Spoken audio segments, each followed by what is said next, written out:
viernes inestable, aunque la noche está a salvo y después nos queda un lindo fin de semana. Vamos a charlar un poquito con Maya Hatreblansky, periodista acreditada en Casa Rosada. Escribió hoy en La Nación un artículo sobre cómo fue toda la crisis del gobierno con la situación de Spagnuolo, el titular de la Agencia de Discapacidad, que todos se preguntan ahora dónde anda. Es el eslabón suelto, ¿no, Maya? ¿Cómo andás? ¿Cómo estás, María? Así es. Vos sabés que a mí me hizo acordar un poco a esta crisis de comunicación y política que hubo con Libra en su momento, porque claro, estos presuntos audios todavía nadie los da por auténticos, ni la justicia ni el gobierno. Cuando vos preguntás, ¿los audios son auténticos? ¿Ustedes los dan por ciertos? No te responden, ni sí ni no los desmienten. Pero estos audios y este relato de Diego Spagnuolo, lo que pasa es que involucra a los hermanos Milei. Y ese era el problema, ¿no? No se podía cortar el hilo por lo más bajo, echarlo a Spagnuolo y que esto quedara así, porque una vez que terminamos de hablar de los audios, nos ponemos a hablar del contenido de los audios, de ese relato donde se alude a un sistema de sobornos dentro de la Agencia de Discapacidad, ¿no? Uh-huh. ¿Quiénes estaban al tanto? Recordemos que Spagnuolo habla que presuntamente estos audios que se le atribuyen hablan de un sistema donde se le pedía sobornos a los laboratorios, que son proveedores del Andiz, y un sistema en donde intervenía una droguería, la suizo-argentina, que es intermediaria entre los laboratorios y el Estado. ¿Y por qué haría falta un intermediario, ¿no? En la compra de medicamentos? Ya es raro. Ahí en el audio español lo dice, porque es la que cobra, ¿no? Un porcentaje, y que parte de ese porcentaje es el que después vuelve.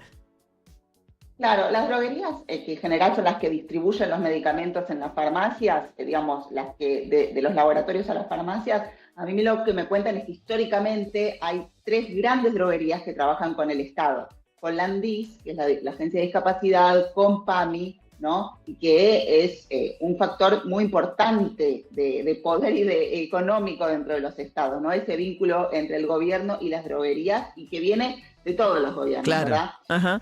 Sí, ahora, porque con Alberto Fernández apareció, perdona, ¿no, Maya? La discusión de que, claro, que uno que no conoce el funcionamiento del Estado no tenía nada en cuenta, la contratación de los seguros, ¿no? Entonces, los intermediarios, ¿a quién contrataban? Y ahora aparece, claro, el Estado es un gran comprador de medicamentos, entre PAMI, el Andiz, ¿no? Y aparece la cosa de las droguerías también. ¿Qué rol cumplen las droguerías en este esquema? Absolutamente. Bueno, en el relato de Spagnuolo lo que dice es: abajo, yo era el jefe del Andiz, abajo mío colocaron a un funcionario que se llama Daniel Garbellini, que respondería a Lule Menem. Lule Menem, mano derecha política de Karina Milei. Él dice que Karina Milei está al tanto de esta trama y que él lo puso en autos también a Javier Milei. Le dijo, ojo que acá hay un sistema de presuntos retornos, etcétera. Con lo cual complica mucho a los hermanos presidenciales. Bueno, el miércoles, además, los audios se conocieron el martes. Sí. No, además complica mucho al gobierno en una cuestión muy delicada, porque el gobierno viene diciendo que como hay mucho curro en el ámbito de la discapacidad, que una cosa son las pensiones por invalidez, y si la cantidad de pensiones que aumentó en la época de Alberto Fernández eran todas justificadas o no, pero diciendo ahí hay curro, y de repente ese discurso por el cual dicen, no, hay curro y por eso no tengo la plata que me piden para pagar las nomenclaturas, el curro ahora es de ellos, o por lo menos aparece en estos audios sugerida la idea de que hay un curro que persiste y que no es de la gestión anterior.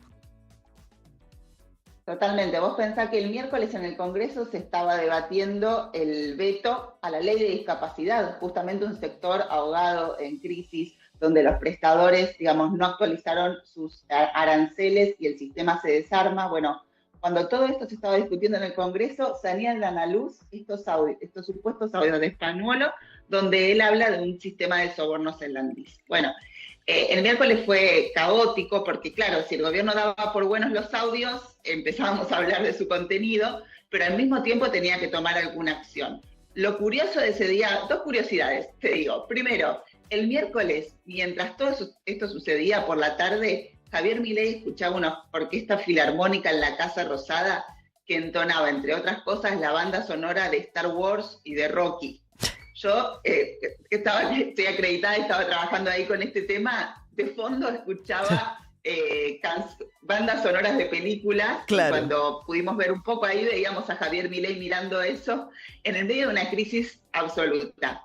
Pero después por la noche el gobierno lo que quiso es que Spagnuolo presentara su renuncia en buenos términos y que se fuera en buenos términos.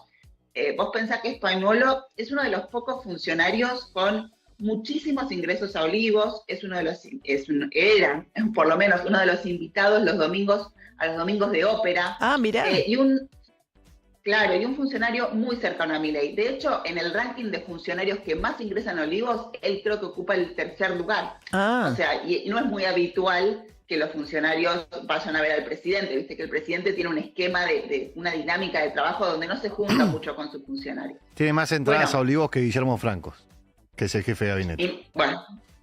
Claro, imagínate. O sea, muy cercano a Javier Milei, amigo de Javier Milei, y de hecho patrocinó a Javier Milei porque él es abogado defensor. Bueno, justamente durante todo ese miércoles el gobierno estuvo en contacto, él no fue a la Casa Rosada personalmente, pero estaba en contacto con él, y era muy errático, no terminaba de confirmar cuál era el origen de los audios. Recordemos que son audios que están editados, se nota que fueron grabados a escondidas en un ámbito que parece un restaurante, se escuchan cubiertos, ¿no? Pareciera que él le está contando a alguien de su confianza toda esta trama. Él no confirma quién es su interlocutor, no confirma si los audios son buenos o malos o de dónde salieron, y le piden que renuncie y él no quiere renunciar. Entonces, cerca de las 8 de la noche lo que me cuentan es que un poco se pierde contacto con él, y por eso es que finalmente a las 12 de la noche, fíjate la hora, el gobierno anuncia que lo va a echar y que va a intervenir a Landín.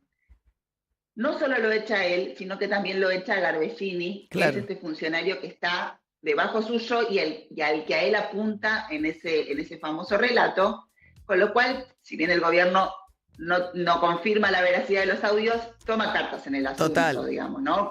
Ahora, dando, por cierto, las sospechas.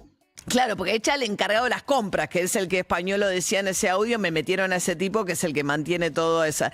No, bueno, y hay que ver ahora qué pasa con la justicia, ¿no? Hay allanamientos, está el fiscal, cayó en manos de el juez Sebastián Casanelo, el fiscal Picardi, en él delegó Casanelo la investigación, y qué dice si es cuando lo van a citar a Spagnuolo, algo va a tener que decir, ¿no? Porque además, igual él tiene una situación comprometida, porque como funcionario público tenía la obligación de denunciar.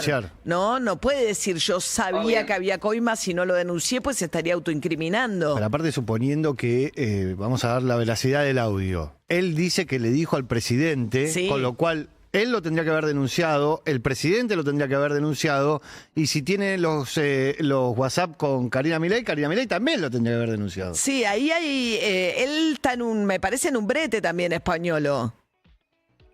Sí, totalmente. Y como un agregado, en el gobierno querían ver si no se había ido del país. O sea, tal es el punto que perdieron contacto con él, quedó como un eslabón suelto, que tuvieron que chequear si no se había ido del país.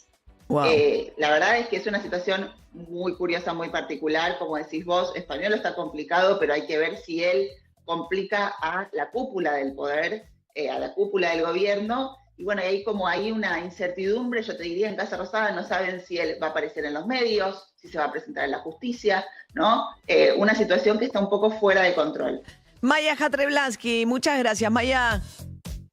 Gracias, les mando un beso. Un beso, hasta luego. 8:45 de la mañana, nos queda el Dizor todavía, te quiero decir. Vamos a ver, el tránsito ahora. La Cardeus es el colchón que está a la vanguardia del mejor descanso, porque nuestra calidad